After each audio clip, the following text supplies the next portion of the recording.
Hey everybody, this is Tom Lynn coming to you today again from my vehicle. Apologies for the informality of the context, but we're here with the great Tim Benson, whom I know from way back in the way back. Tim, when I knew him, we were both students at Xavier University, and Tim went on to have a career as a musician and maker of bagpipes, but has sort of pivoted in his commitments, and has an interesting, well, I was going to say forthcoming, but it's just out book, uh, The New Eon, Analysis of the Universal Field of Consciousness, I believe is the title.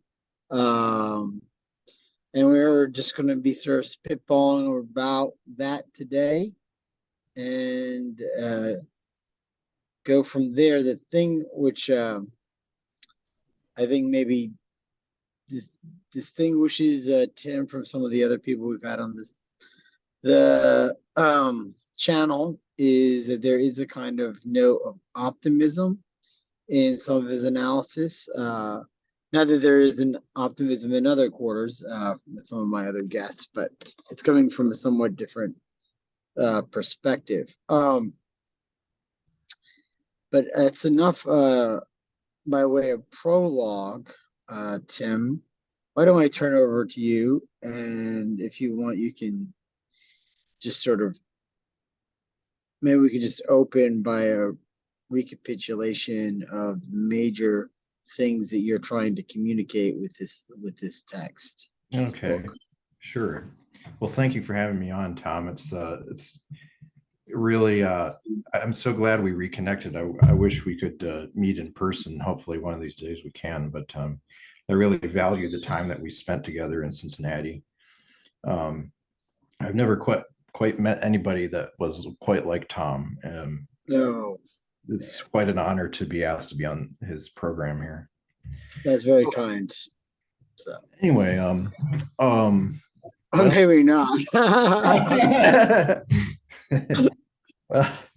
well, I I'm still working on sort of like being able to summarize the book at will, because it is a radical book, and it's difficult for me to put it into words exactly what happened, and unless I just basically start from the beginning. I engaged in a course of personal spiritual aspiration, which included meditation, time-honored techniques, contemplation, prayer, group work, spiritual inventory, etc., etc.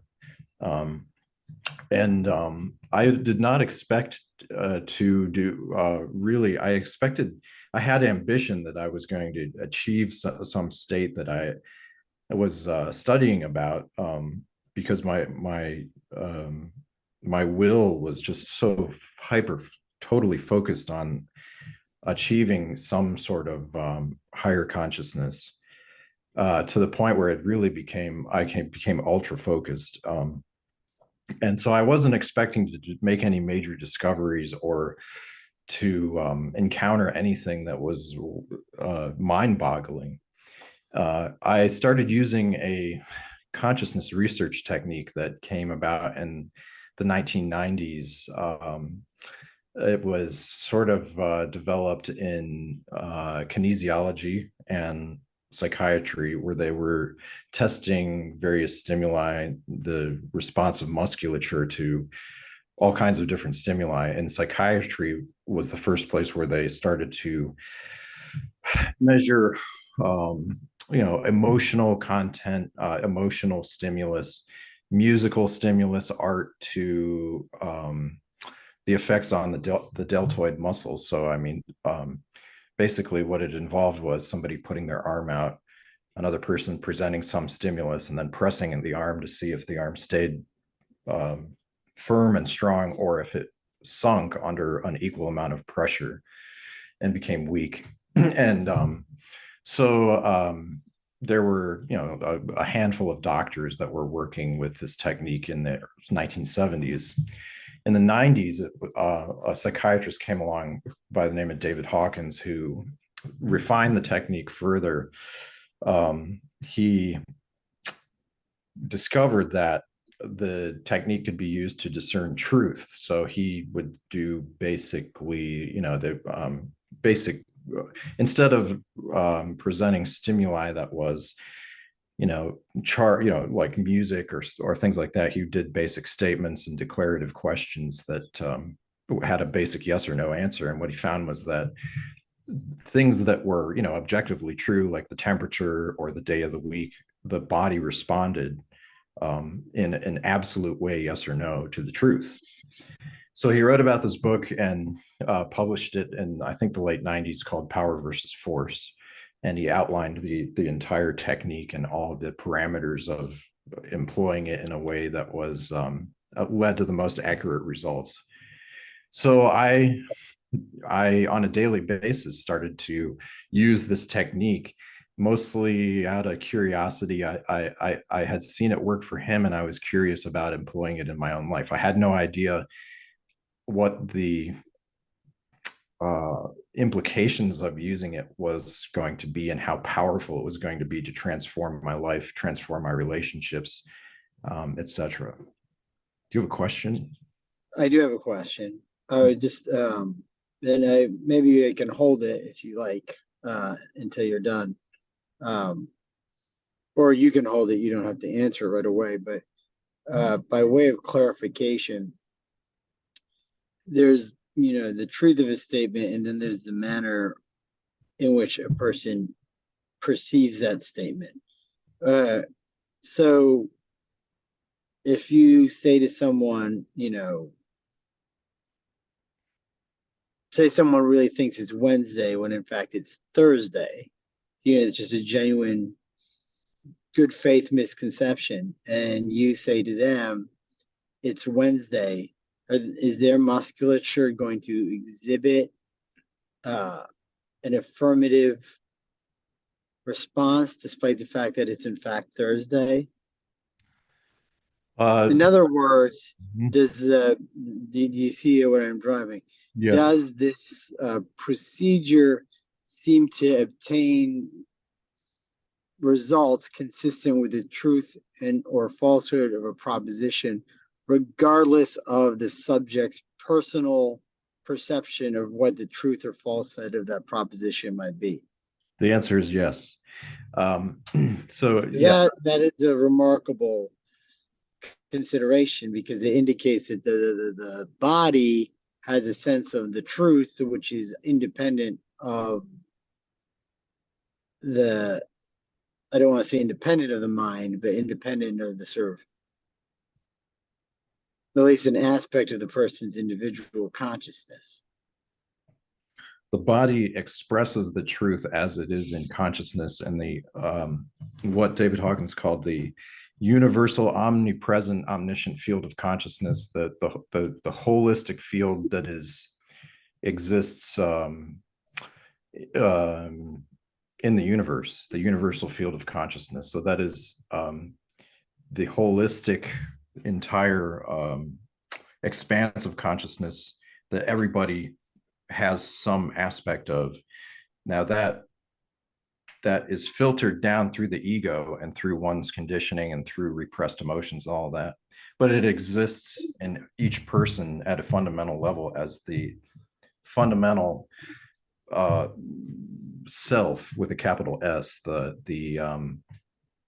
the thing that you is listening to me talk right now, and it's the thing that's speaking through my voice. It's the thing that's perceiving the conversation, the field in which the conversation is taking place. There's not really two individuals here. There's only one consciousness, and it's registering through different sort of positions, I suppose. But even the positions would be illusory from the highest perspective. So in regards to the test, if you will, the objective field of consciousness, the universal field of consciousness, that is where the truth resides, and the truth is accessible regardless of belief systems, opinions, thoughts, emotions of the person, the test subject onto which you are doing the test, and the tester themselves. So, so really, any two people anywhere in the planet can confirm the same truth, or they can reveal the same falsehood anywhere at any time, as long as they follow a very simple protocol. The first and most important protocol is asking permission from the field. The second is this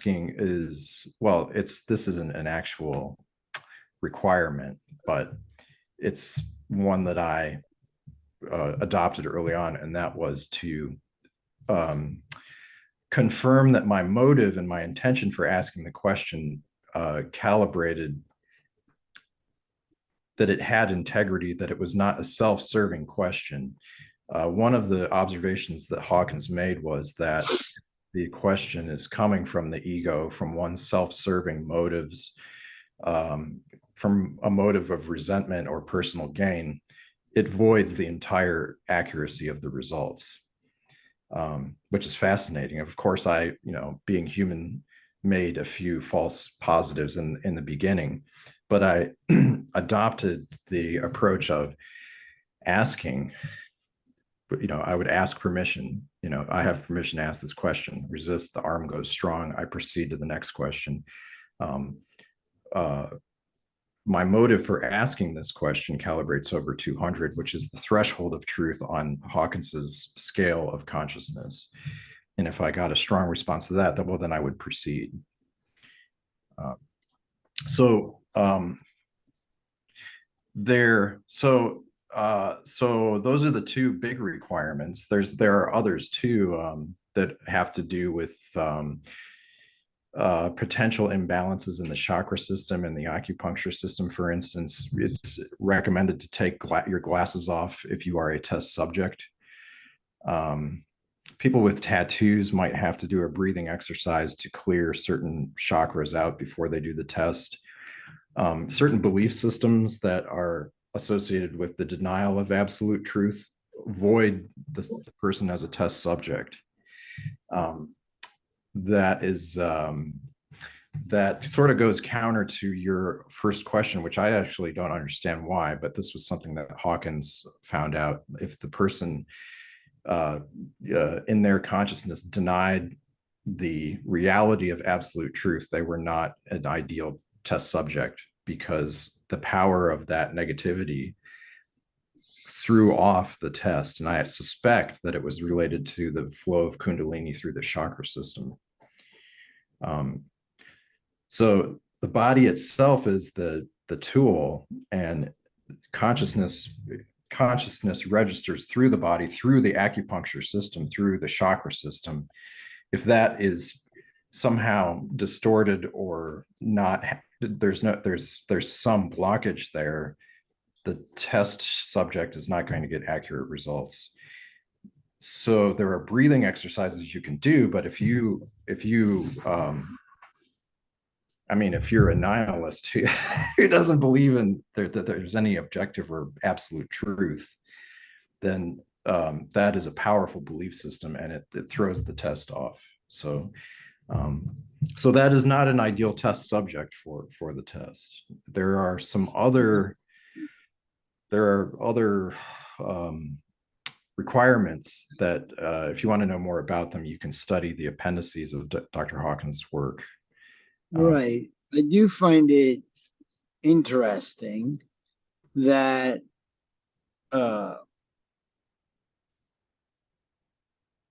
the perception of truth to have a relative character interferes with the reliability of this process that you're describing. I'm just wondering what we don't have to linger too long on that point, right?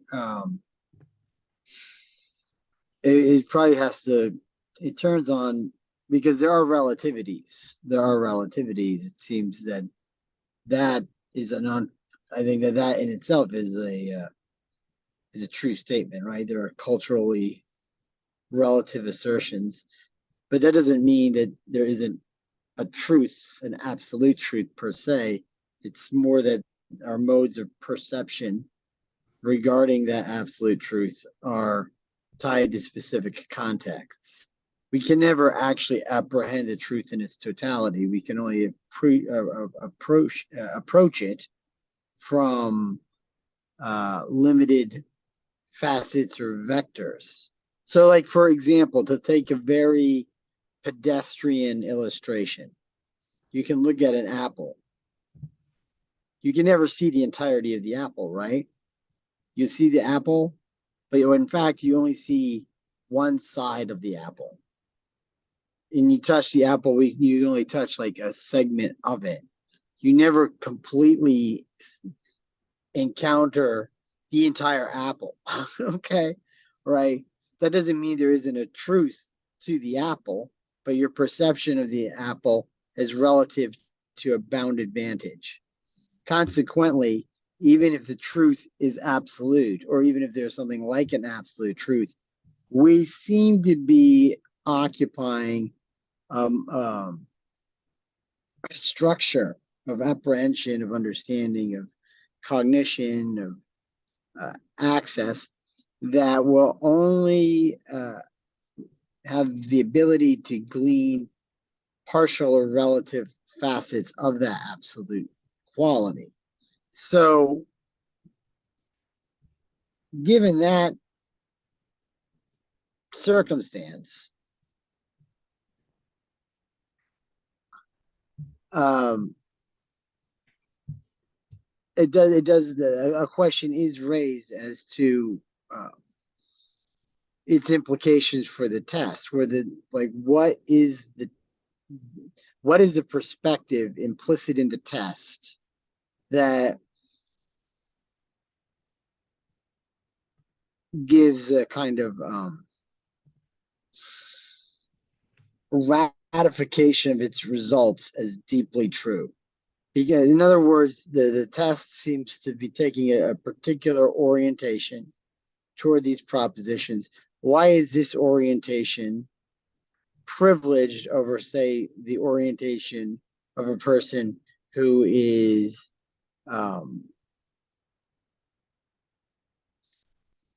perhaps not a nihilist, but kind of an agnostic regarding the relativity of truth?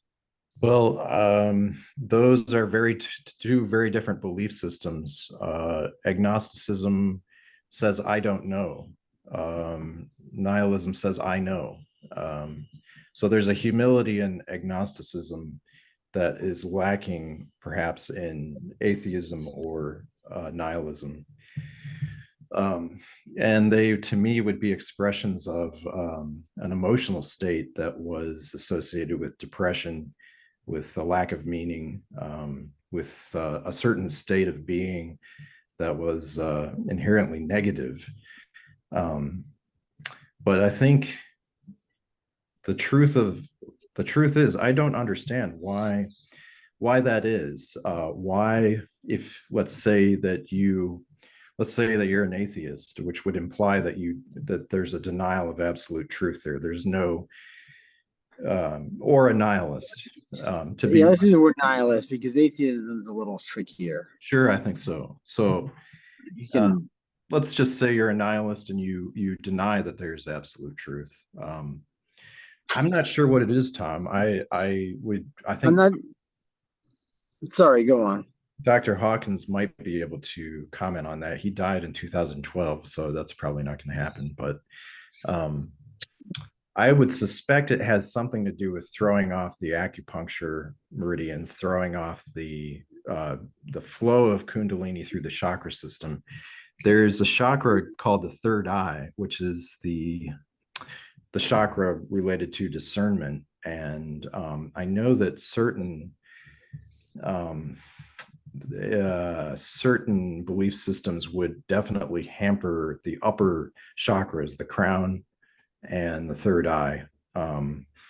And maybe that is why they cannot perform the test, because the flow of kundalini through their physical body is not sufficient to produce a test that is reliable and that is consistent. There are other there. This is I think this is probably the answer. Another case where the person would not be able to be a test subject and get accurate results would be if they were inhabited by an extremely negative energy field, which I talk about in the book, called an astral entity, where there's a very, very specific bodiless personality that comes and goes out of their consciousness that's extremely negative. It would be the equivalent of a very a coarse illustration of this would be somebody with multiple personality disorder. So that they have some sort of an entity that is not them, that comes and goes. In fact, in psychiatry, people who have multiple personality disorder, two personalities will have different health conditions. They're not even aware of each other. Right. So if somebody had an otherwise normal personality that was not disturbed, and that was basically like our two personalities now, there isn't a whole lot of emotional negativity going on between yourself and myself. If some entity of that type entered from the astral domain of consciousness, which is a part of the human overall universal field of consciousness of humans, it would throw the test off too. And I've actually experienced this. Oh, sorry, go on. I've actually experienced this with a person who was agitated under the surface, who was harboring an energy of this sort and getting false positives. Hitler, testing Hitler's energy got a positive result. Testing Bin Laden and Pol Pot will give you positive results when the person has an astral entity of that nature. Okay, that's fascinating.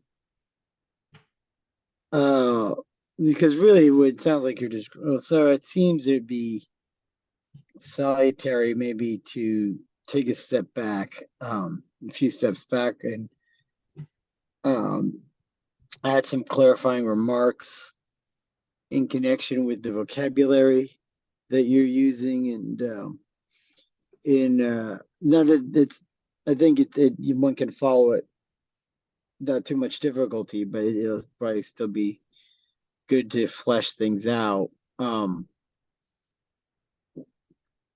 It does sound like there are presuppositions that go into the process, and one of those presuppositions seems to be that the body is constituted by,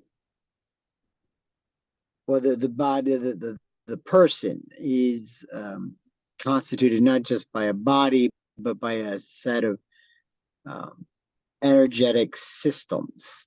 And the perception of, or relationship, let us say the relationship with the true, seems contingent upon these energetic systems being arrayed in a particular manner.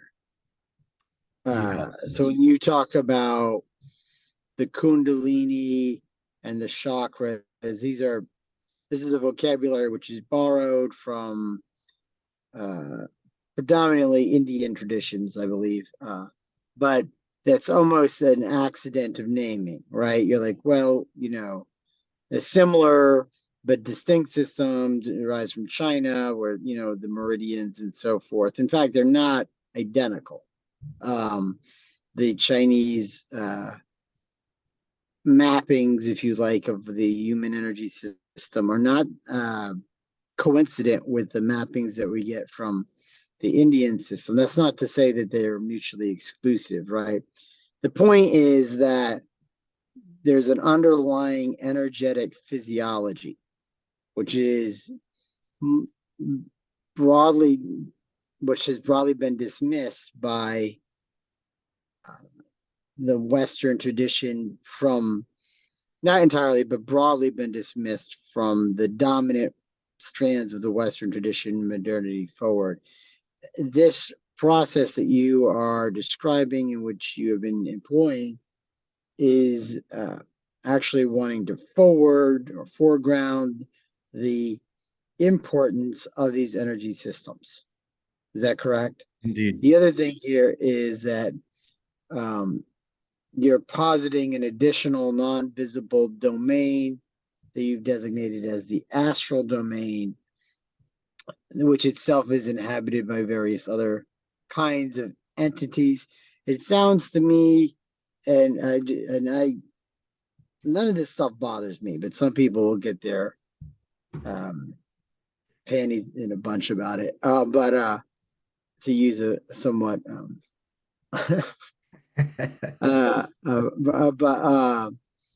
so it sounds to me like you're positing something like a level of possession. Yes, I didn't use that word in the book. I did use the word host to describe the person's consciousness who would be inhabited by an entity of that sort. So I use the word inhabited, but not possessed, because it has a sort of religious, occult baggage that goes along Of with that. course, there are other kinds of possession too. So shamanic tradition sort of invites, if I understand those traditions correctly, a shamanic tradition will invite uh, uh, an entity into the shaman, and generally the entity is going to have a more positive character to it. And then you have sort of an intermediate case with people who are mediums that channel potentially people who have passed away or other kinds of beings or what have you. Yep. All right. So that just, so I don't know if you want to expand on that in terms of clarifying your relationship with that vocabulary and so forth. Sure. Before this entire phenomenon of the new eon and the unfolding of a higher energy field in the universe, before any of that came up for me, I one of the principles that I lived by in my spiritual life was to avoid at all costs the occult, the astral realm, talking about it, investigating it, because the teaching that I was operating under seemed to say that, not that those realms don't exist, but that we're not equipped as, ordinary humans to interact with that realm and to investigate it, although people did.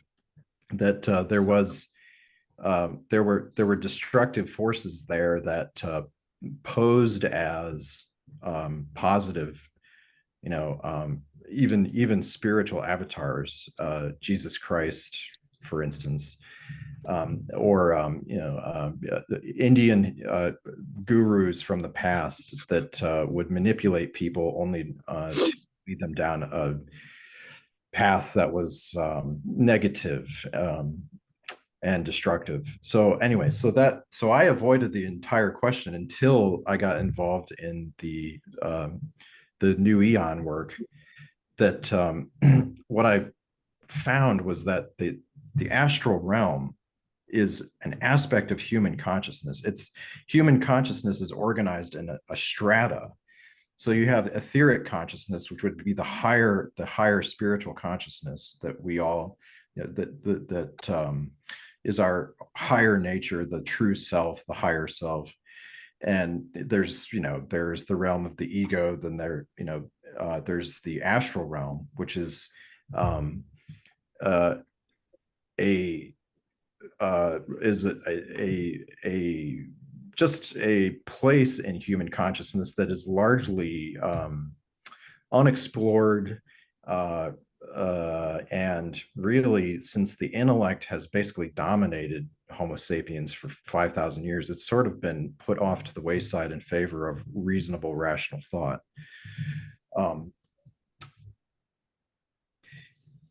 The astral realm came into being 1.4 million years ago in Homo sapiens. It was heavily influenced by the collective ingestion of psychoactive plants in nature. That 1.4 million years ago was about the time that Homo sapiens started to have abstract thought for the first time, and it coincided with and was augmented by the large scale consumption of psilocybin and other hallucinogens that they ate as part of their hunter-gatherer diets. Now, that around that time, the first rational thought in humans was being also influenced by the fact that they were still animals and that they had predatory instincts. So some of the humans that were influenced by predatory instincts attacked other humans. And I don't know if you read the chapter on the astral realm in the book. Did you read it, Tom? No, I went through the website and the excerpt and whatnot, but I haven't had an opportunity to go through the book itself. The first, so this was a just a realm of consciousness. It was the repressed phantasmagoria that exists in all of our minds, that was sort of supplanted by reason, and by the ego. A lot of people experience astral consciousness all the time, but it's repressed, it's pushed down, it's not part of our waking consciousness most of the time. Some people experience it in dream sleep. They actually enter the astral realm in an astral body. And children who have dreams where they're all of a sudden they come to their parents and say, I was out in the backyard last night. And the parent says, what are you talking about? Yeah, in the middle of the night I was out in the backyard and I was walking around and I could see everything. And then I came back to my body in my bed and I woke up, and the parents can't explain that. Well, the child went into their astral body during sleep, and you're able to travel in the astral domain during sleep. And a lot of people have experienced that. But the original formation of the astral realm, in terms of it being inhabited by entities, happened 1.4 million years ago during the first predatory attacks of Homo sapiens on other Homo sapiens. And what happened was they dissociated from their physical form in order to survive the trauma of violence. So go on. So over millennia, there's a whole, it's the astral realm is sort of like a traumatic reservoir of negative experiences, negative emotions, experiences that have been informed by psychoactive drugs. And human consciousness has created entities, literally entities, in the mind that inhabit this realm of consciousness. And we call those astral entities. I see. Up until, do you have a question? I have lots of questions, but I want you to sort of finish your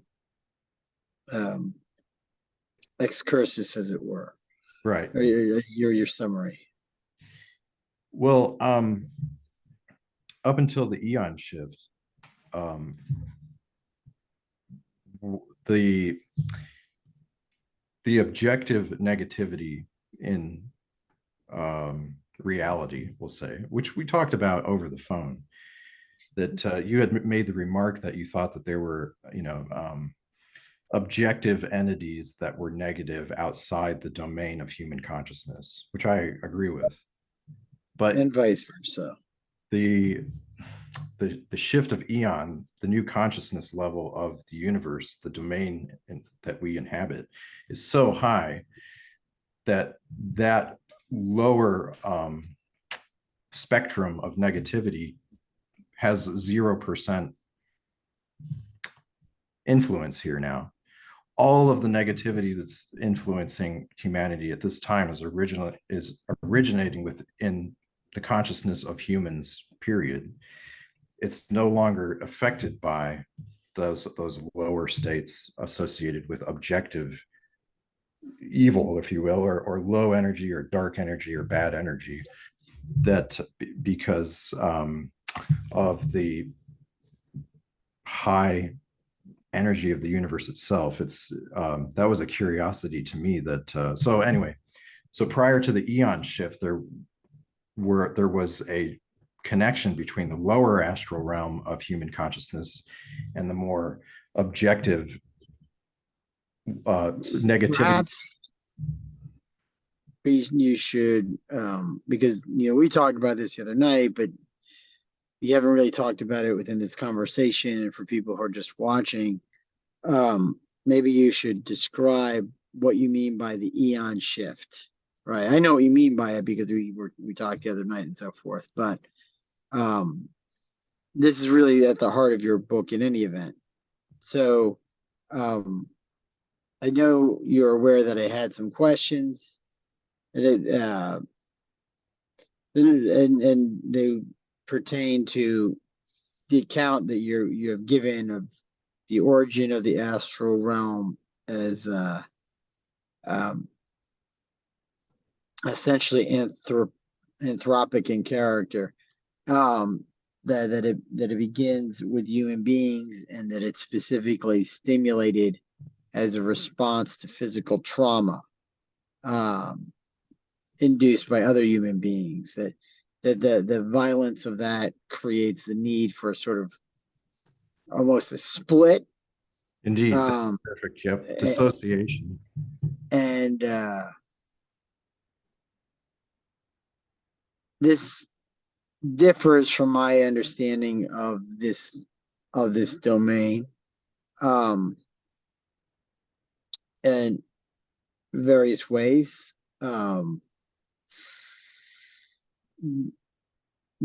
In part because I think that the astral is,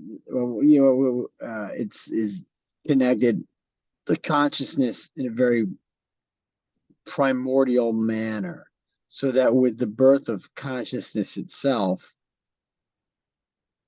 in the universe, you have coevally the establishment of the astral domain, which sort of, speaking loosely here, underlies the material. And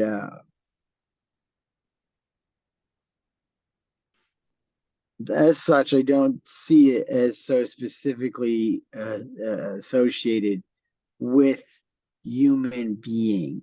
I think, for instance, a spider has an astral facet to its awareness, which is and so on and so forth. Right. So I can see how one can retrench into the astral as a response to particularly upsetting experiences in the material plane, where we spend a good deal of our waking life. But I'm disinclined to analyze the function of the astral as merely a depository, or as predominantly a depository for unresolved traumatic emotionalities. So those are sort of the main concerns that I would bring to bear on the account that you have provided. It is also unclear to me whether we can really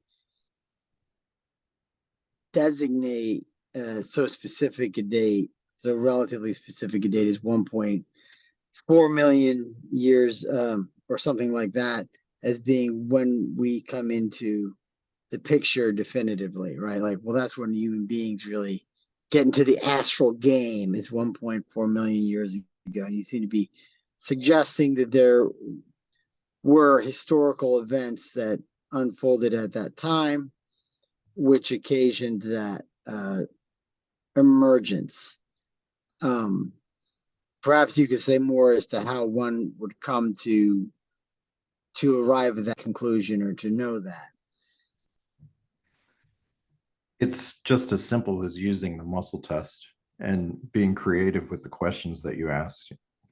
At the same time, maintaining a certain level of precision so that you don't get a false positive.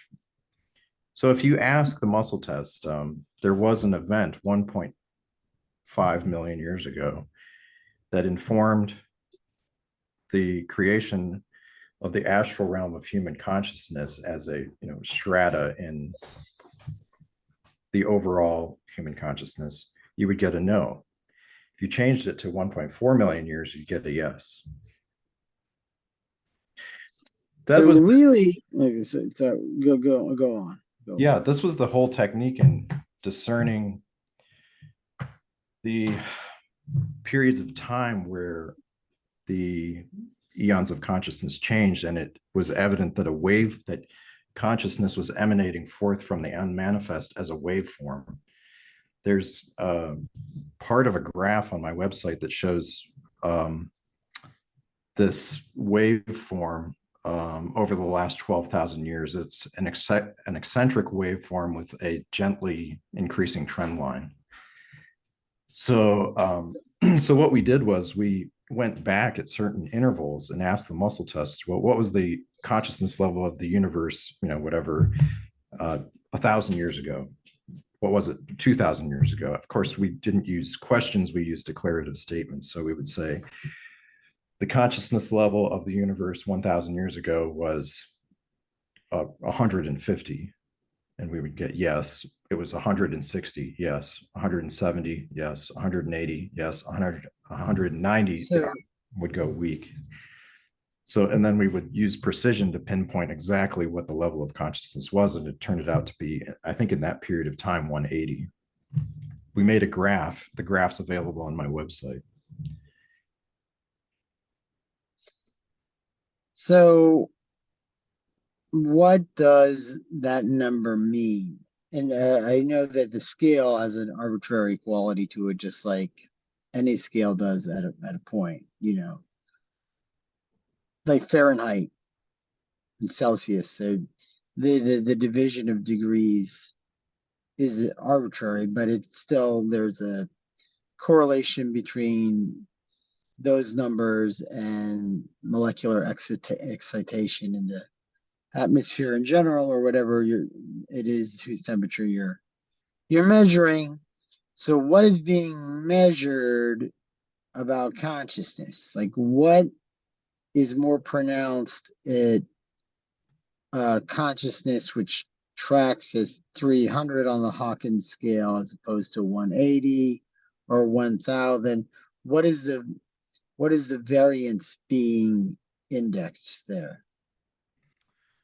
Well, first of all, the scale, as you said, goes from 0 to 1,000, with 1 being the lowest form of consciousness in the entire universe, which would be equivalent to an amoeba and a life expression, all the way to the top, which would be 1,000, which would be the avatars of the last few millennia: Jesus Christ, Krishna, Buddha, Zoroaster, etc. They would have been the avatars that all religions are based out of, turned out to be the highest the beings that ranked the highest on the consciousness scale. So let's take the 2 examples that you talked about. What Hawkins discovered was that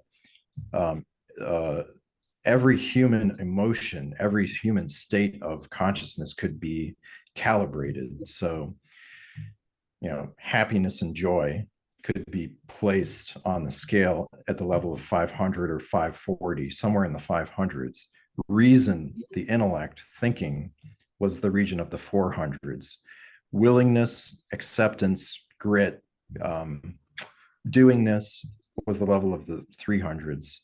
200s were the level of neutrality, and right at the level of 200 was a threshold that determined whether consciousness was positive, life supporting, nurturing, uh, powerful over whether it was life denying, negative, and destructive. 200, there was a threshold, what he discovered. Everything below 200 is what's associated with, I hate to use this word, what's associated with, cardinal shortcomings, we'll say, pride, desire, greed, anger, fear. All of those striations of consciousness have a numeric value. The scale in and of itself is logarithmic. So the higher you go, the higher the energy of the state of consciousness is. At the very bottom of the scale are shame and guilt and depression, grief. As you get into the middles, like I said, you have fear, desire, anger, pride, and then right at the threshold of 200, you go over into courage, integrity, telling the truth. Anybody who's ever known an alcoholic who got sober in Alcoholics Anonymous knows that they go from those lower levels of consciousness. All of a sudden, they jump into the higher realms. And what is the first step in AA? They told the truth. They got honest with themselves. They faced the truth. That is courage. That's the level of 200. We admitted we were powerless over alcohol. We admitted it.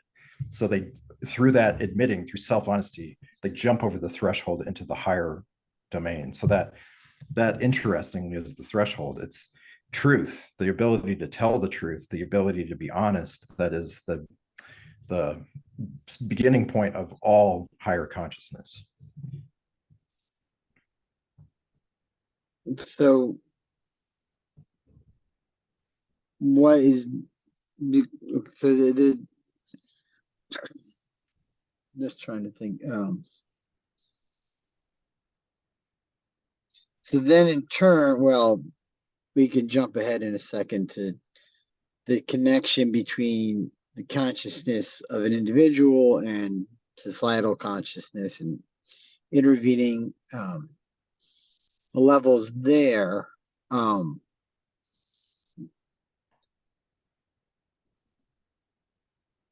Energy, right? Energy then is associated with emotional states that are broadly considered more positive, such as love, compassion, what have you, right? Right. And the predicate of accessing those higher degrees of energetic experience is a positive relationship with the truth. Yes, it's a matter of being self-honest, of being capable of being honest, of truth, of And acknowledgement of the truth. Yeah. right. So one implication of tying that to a sort of relative energy is that not all people are in a position to access the truth at a given moment. Is that an implication? If it is, I gotta confess a level of discomfort with it, but I'm just asking by way of clarification. The answer is that was the condition of the universe prior to August 22nd, 2023. That there were indeed a huge segment of the population that was largely unwilling or incapable of fundamental basic honesty. But what you're saying then in the book, and this I guess is a segue, what you're saying in the book is that by hook or by crook, we are at a different stage where now the ambient available energy is such that all are capable of accessing the truth if they are so inclined. Indeed, indeed. And this was your discovery, if I understand correctly, right? Or I shouldn't say your like specific discovery. I guess if I hear you correctly, on a personal level, you finding this process vis-a-vis David Hawkins catalyzed some other insights and has a kind of moment in your personal history. But then there is the additional discovery that happened again, almost as it were accidentally, that it seems that the overall energy of the universe has seen a movement upward, which then suggests that we are on the cusp of a different, even existentially distinct historical interval. There's no doubt. And maybe I just ask you to elaborate on that. Okay. Or maybe that's not a sufficiently focused question. I could ask this question, which is kind of a challenging question. How do you reconcile, on the one hand, this perception that we are on the cusp of a new, more conscious age with the state of affairs in the world in general, Yeah. which hardly seems consistent with an elevated consciousness? Mm-hmm. Let me ask you that question, because I'm Sure. sure you've encountered it in one variation or another and have a response to it. Indeed, it was first encountered right in myself because I couldn't believe what I was seeing. And I thought, why aren't people, walking in the streets holding hands, and, singing and joyful and all that stuff? There's a period of entrainment that takes place. So the consciousness level has gone up, but all the remnants of the repressed content of the psyche that made up the human ego is still there. And so what's happening is that the overall energy field has changed, but it's going to require a period of time to entrain consciousness to that level. It happens by the phenomenon of entrainment. So it's almost as if all of the baggage, all of that negativity will be brought up to be processed to this new level. And basically, you could make, I mean, it would be reasonable to expect that things might even get worse before they get better, because all of that is going to be brought up to be healed, to be processed, and to be um, brought to the light, if you will. I think that what we'll see in terms of conflict in the world is the expression of long-standing conflicts that are now coming to a head, and that things may actually get worse before they get better. Now, I guess I might ask how you see the relationship of this is drawing it down. Well, I'll save that question for just a moment.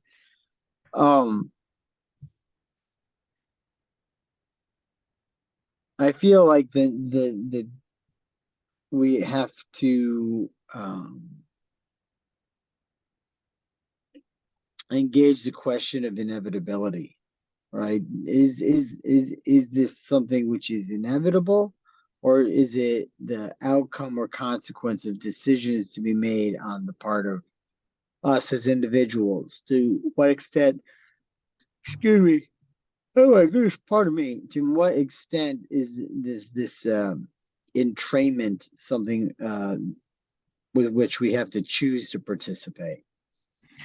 We've already chosen. That's the thing, is that the leap upwards in consciousness that happened unexpectedly back in August was an expression of the spiritual will of humankind, the collective spiritual will, that over these eons of consciousness, that the collective consciousness has been doing work. They've been on a certain level, um, spiritually speaking, the universe is evolving, it's moving forward, and collectively the spiritual human consciousness has been trying to accumulate merit to leap into a higher state. So I mean, it's not like something we talked about that was spoken, that we agreed upon. That's all ego stuff. That's the ego talking.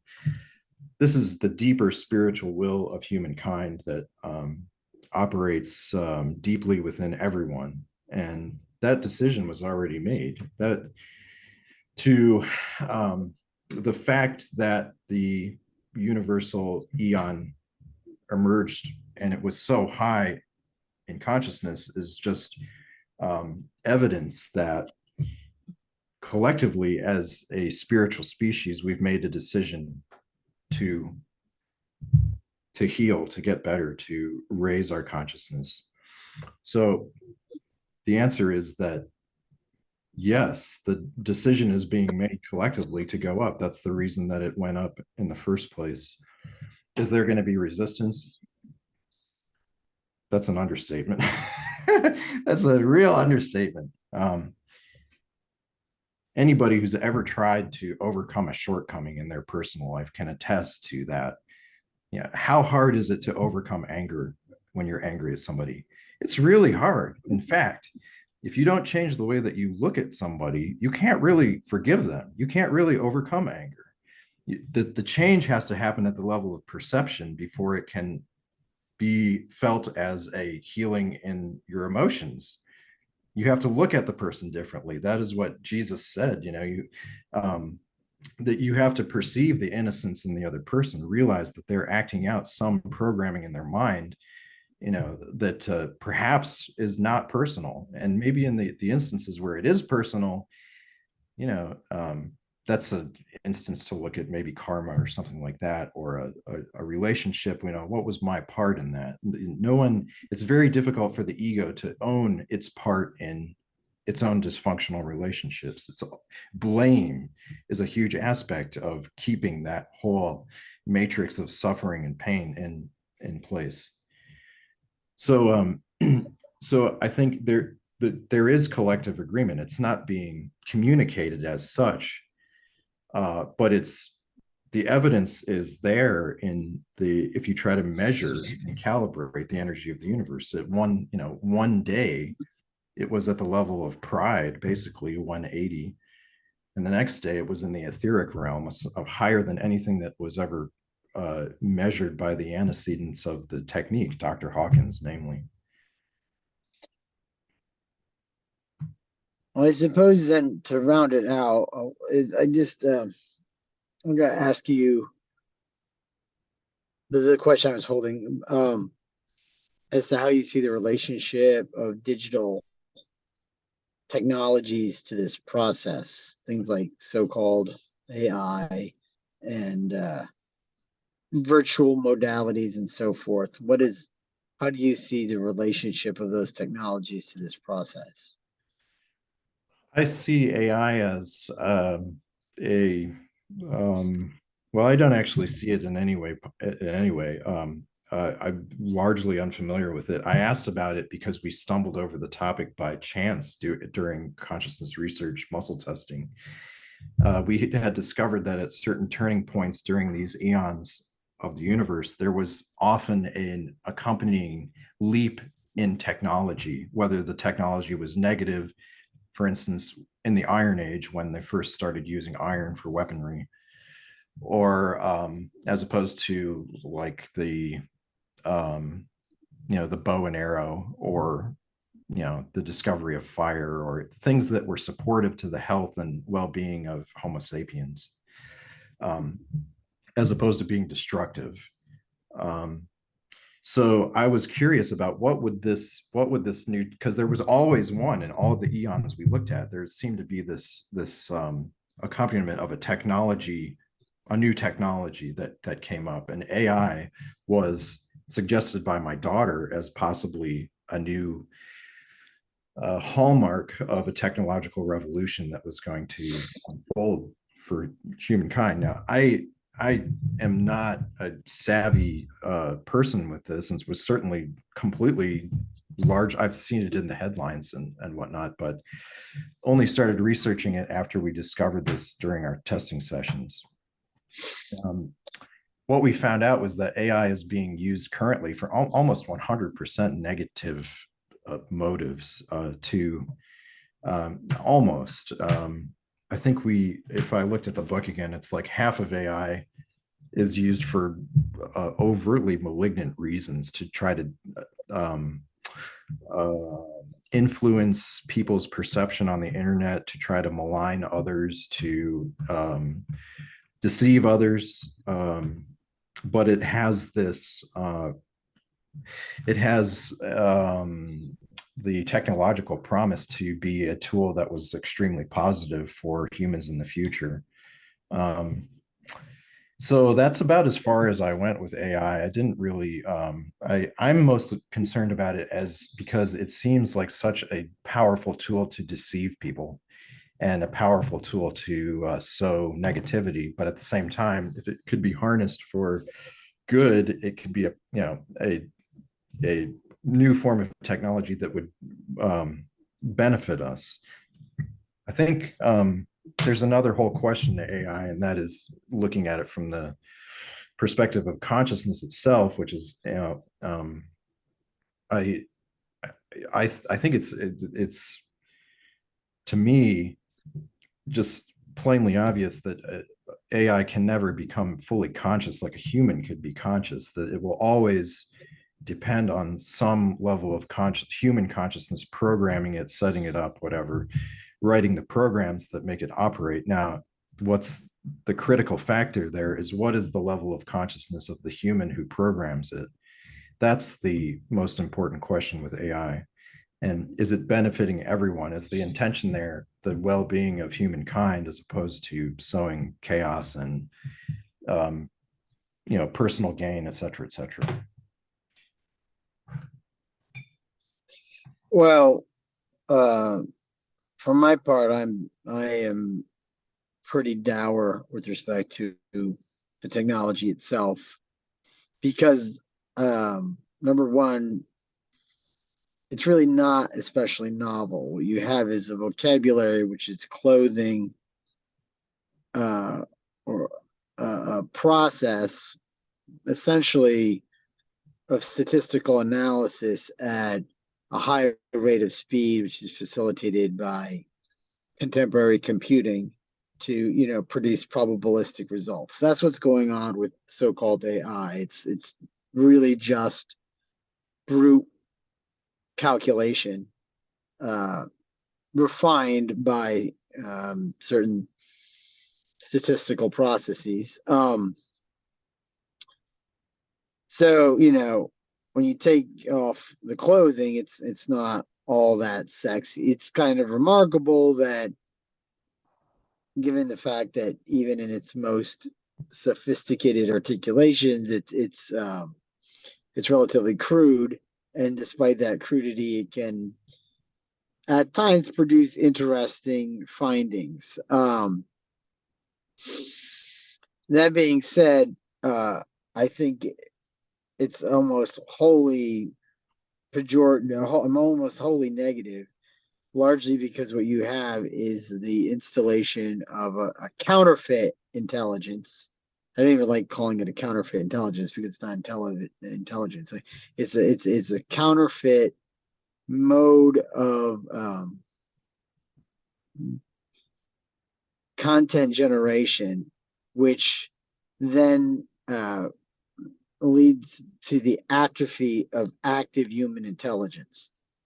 And this is straightforward. I mean, I people going to things like Chat GPT to have them, to have it supplement or just do their homework and things like that, right? On one level, that seems like just like a trivial kind of abuse, but it speaks to the fundamental. I don't know. I never know where to look at my bloody cell phone when I'm doing these things. the camera and so forth. But I just see him. I have my profile there, and I go, "Oh my gosh, that looks ridiculous." But on one level, examples of people using these kinds of software to do well, like look at art, for example, right? The whole idea of using these modalities to inform your artistic production, I find, frankly, um, very problematic. You can integrate digital products into your art, fine, yeah, fine, whatever. Okay, but at the end of the day, if I think that you are compromising your relationship with the artistic process by lending so much of it over to a machine. And I don't care what your medium is, whether it's painting or music or film. There needs to be embodiment. You need to have a corporeal relationship with your art. And these kinds of softwares serve to undermine that corporeality in a way which I think could potentially be fatal. The saving grace is that we have bodies and we can't escape the fact that we have bodies. And the inescapable fact of our flesh is, I think, what will ultimately emancipate us from this ridiculous preoccupation with the virtual. That's me talking, right? So that's my position on the matter. So, um, which actually leads to another question, and that would be, and maybe we can leave it for another chat, and like as an opening question for another chat, and that is like, what is the significance of the body, right? The fact that we are embodied to our human being. Yeah. Well, the body is the vehicle for consciousness. It is insentient and without consciousness. And it can be disidentified from totally. You are able to, if you stop calling your sense perceptions of the body me and mine, you experience a higher consciousness almost instantly, because that's sort of a core illusion that goes back all the way to the Buddha, that the belief that I am the body is a core belief that blocks the higher realms of consciousness, of spiritual development. So I see it as really a challenge to overcome identification with it, and in the long term to overcome the fear with its destruction, with its harm, to see it as a gift and something to be enjoyed. But not that I think that consciousness and the body are completely separated, that consciousness continues without the body, and can it be your experience period is not dependent on the physical body. Sense perceptions may be, but sense perceptions are experienced within consciousness itself. So I don't put a lot of attention there. Some spiritual teachings do, and some spiritual teachings are completely based around disidentification from the body. I can say from personal experience that one of the most powerful health measures that I've ever taken was disidentifying from my physical form and identifying with awareness, with consciousness itself. And the power that has to basically erase a lot of the belief systems that are associated with the body, and protecting it, taking care of it, maintaining it, and all the things that we're taught to do. I mean, of course, that isn't something that I've mastered, but my health is so much better than it has ever been. and part of the course of spiritual discipline that I went through previous to discovering or um, uh, encountering the eon shift was disidentification from the body. You at a certain point of spiritual aspiration, if there you have to let go of your attachment to bodily sensations in order to investigate the deeper realms within. So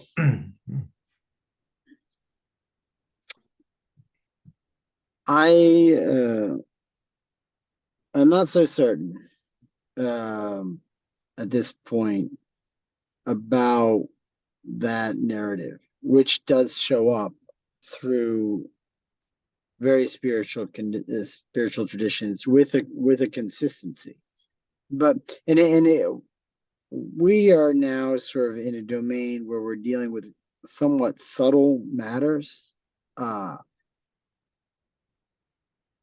You could say that there is the notion of disidentifying with the body as the body is conceived by, we could call it egoic consciousness. But I feel that actually fully being with one's body is actually of immense significance, or at least has the power to be one pathway towards realization, if you like. And in part because the body is a very effective instrument of discernment, as is noted by your own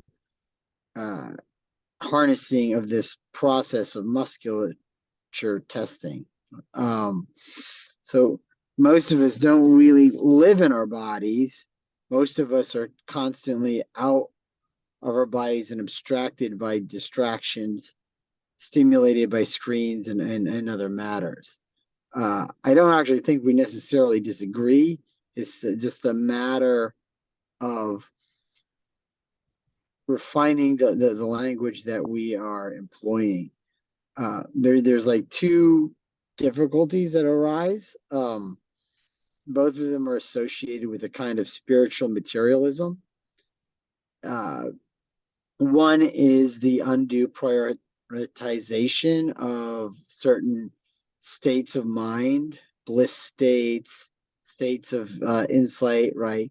If you become excessively identified with those states, it actually undermines their significance. And then instead of those states becoming emancipatory, they can lead to a deeper, even more dangerous bondage. The other apprehension that's actually somewhat distinct from this question of our relationship with the body. But the other thing that well, I bring it up in connection with this latter point for some reason, which is escaping me, but which will hopefully reassert itself momentarily. The other reason I think it's necessary to prioritize our relationship with the corporeal, the physical, is that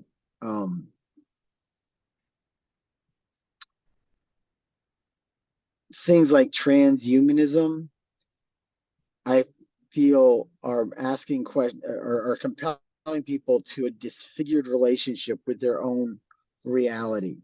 You get these perverse suggestions, something that like, oh, well, we can upload our consciousness into a machine. That's sort of the abstraction, right?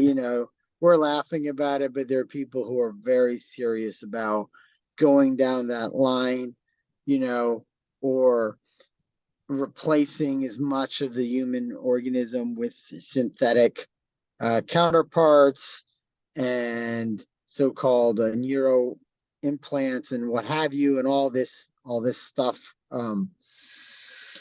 This is a path that is being presented and I feel is putting us out of touch with our own humanity. And I also think that the confusion which is ascendant in discourses, conversations around gender, is additionally an expression of this problematized relationship with the body. I think that being in a body then entails being in a specific body, which has a specific sex in the vast majority of instances.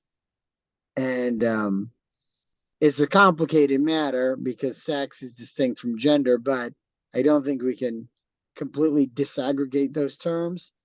You can't completely extricate the one from the other. I don't have a solution, but it doesn't seem that the current conversations around these matters has any convincing solutions either. I guess I'm just raising that more as a concern. I don't have anything conclusive just to suggest or assert at this time.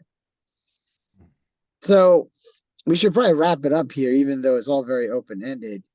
And that's kind of tangential there toward the end. So let me turn it over to you if you want to try and add any sort of resolving comments before we wrap it up for today.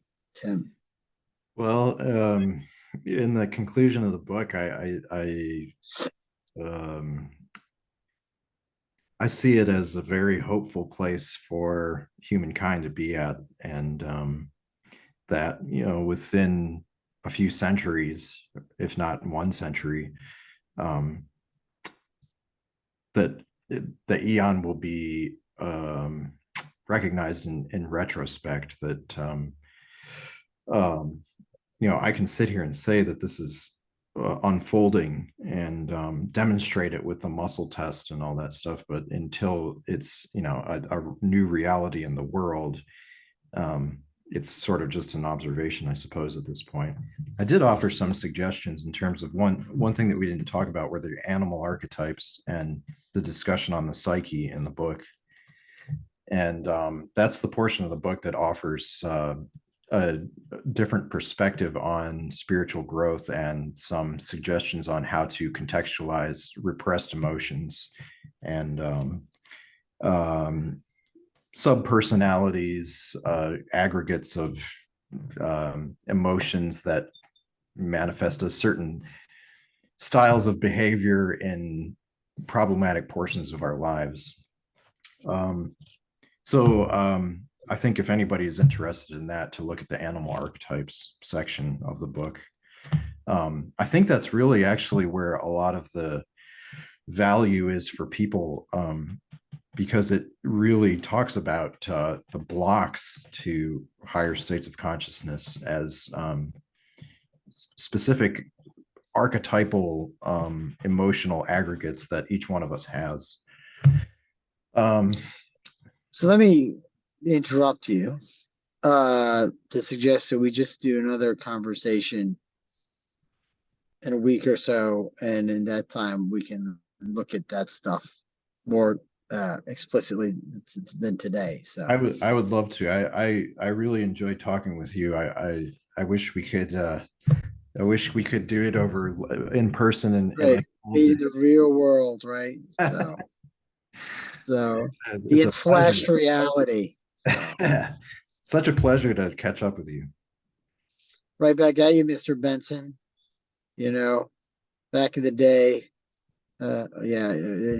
Tim and I and Tim Connolly and some other fellows, but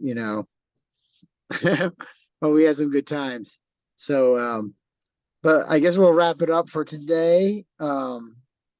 At that moment, but like you said, Tim, it's been good catching up, talking about this. This is the stuff to talk about. What else is there to discuss, right? And these kinds of things, and we'll have a follow-up conversation here in a few days. Excellent. I'm looking forward to it. Thank you so much, Tom, for inviting me. Right back at you, man. You have a good night. Okay, thank you. All the best. All right. Ciao for now. Bye.